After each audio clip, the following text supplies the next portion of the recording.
Sulong ang puti, talo ang itim mga bossing. May dama ang itim, yan. Nakuha niya ang linya. So makatawid pa kaya ang puti? Okay, yan ang ating isosolve. Alright, matagal na to. Pelang beses na to. Pero pakita natin ang pinagmulan, no? Ang naging opening nila, bakit napunta sa ganyang position. Yan. Ayun, nakadama. Tingnan natin, no? Kasi magsasabing gawa-gawa. Okay. Nilaro yan dun sa Brazil kaya napunta sa ganyan. Kasi alamin natin from the start.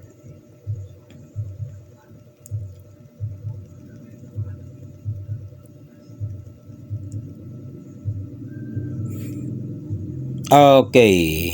Yan. Ang opening niya is 215.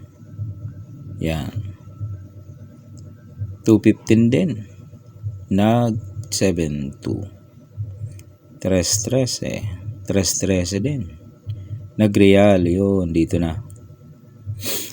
4-16. 5-4. Nag 5-4. Yan. O dito naman ang puti sa 9-5. Nag 9-5 din. Iyon, sumulong dito ng 12-7. Diyan na nagkaroon ng tricks. Kasi unang nag-exhibition yung itim sa kanyang pag-aakala na mananalo siya. Ang ginawa ay ganito. Yan, pakain. Tapos nagpakain ulit. Yan. Pinakain ulit. Exhibition nga So nakadama ang white. Nagpakain dito. Yan. Kumain yung dama. Ang ginawa ay pinabalik pa. Dalawa, kain balik. Ayun. Pinakain ulit. Ayun.